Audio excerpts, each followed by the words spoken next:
The NSAS per se had actually favored the police. It had left sorrow, pain. I was shot on my feet by Mr. Ekurimon that I should accept that I'm an armed robber. I told him I'm not an armed robber. I got to the neighborhood, asked what was happening. Said nothing happened. A policeman they said there was armed robbery that was going on around there, and he was coming back from church, and they opened fire on him. That was just what happened.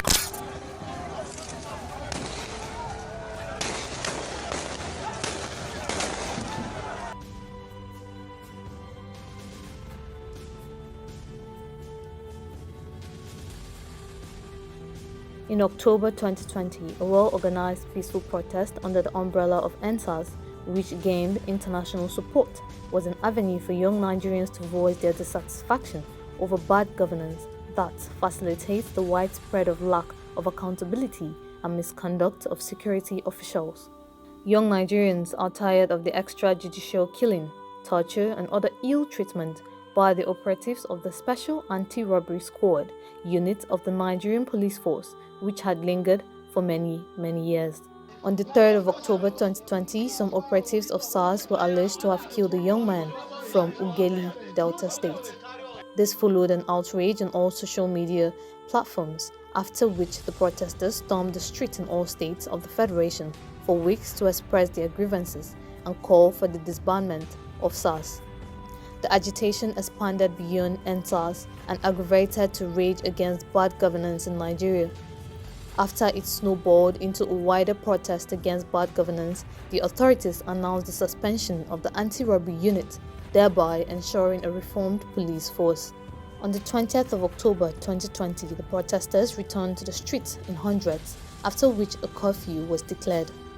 The protest ended on a bad note on the night of the same day when security personnel dressed in military uniform allegedly shot at protesters at the Lekki tollgate in Lagos.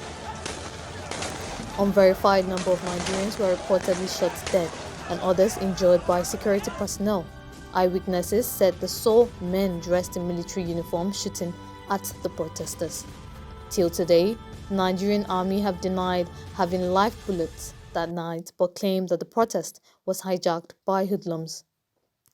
After that, a curfew was declared in some states, after which the destruction of public and private properties worth millions of naira were lost from business, and some warehouses storing COVID-19 palliatives were looted.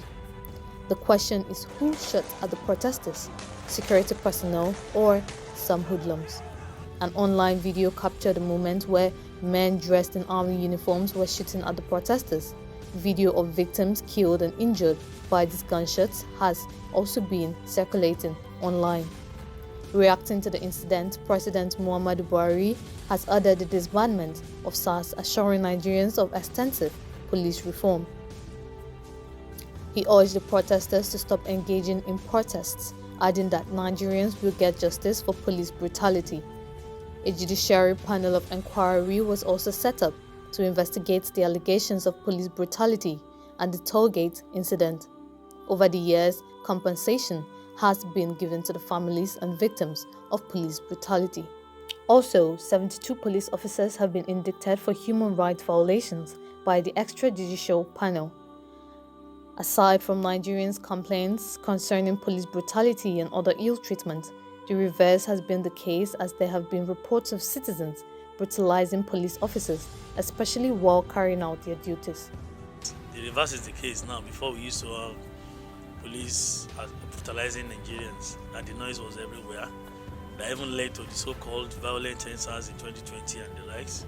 But now the reverse is the case, that is the police that is being brutalized by members of the public. It's to show that the wind of civility, the wind of professionalism is blowing across all strata of the Nigerian police force. It's an indication that we're having a better psyche towards community policing, a better psyche towards the policing institution itself, considering the standard operating procedure, the ethics, code of conduct of Nigerian police force, the guiding principles of policing in a modern way. That is just an indication that now policemen are more civil, more accommodating, and this is making police structure itself generally to be more transparent, accountable, accessible. 2 years after the disbandment of SARS, has the cry for change been heard?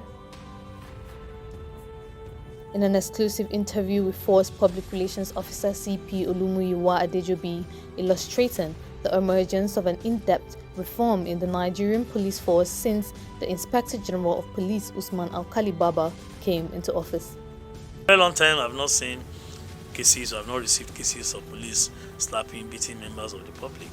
After you have taken certain decisions to regulate, to standardize our system in the police, to imbibe that spirit, to imbibe civility, to imbibe professionalism into what we do. So, following the wind of change recently observed, at least 10 police officers have been dismissed from service for offences varying from extortion, harassment, brutality, and extrajudiciary killings.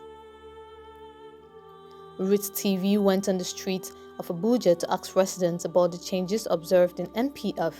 Some argued that security forces remain under-resourced and poorly paid, hence the manner of misconduct by some of the officers. Motorists and residents have complained about the return of extortion and harassment from corrupt police officers on the streets. Yes, because I have an encounter, with those people, on a daily basis and all that, because, we see them on the road, the way they now behave, the way they now relate with us. I think there's an improvement. I was coming from work, where I parked, all these, they will just come like that, and they just seize my car key. And police, they say you cannot touch police. I left my car to stay aside. You know what? After the whole thing, and I went them that, sir, you collected my car key. You know the next thing? The next thing I hear is slap on my face. Before I don't know, that guy, I don't know how he wake up. Maybe he wake up on the wrong side that day. I was beaten to stupor that day.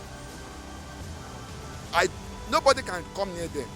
Because I asked for my car key. My car was wrongly, they removed my car key.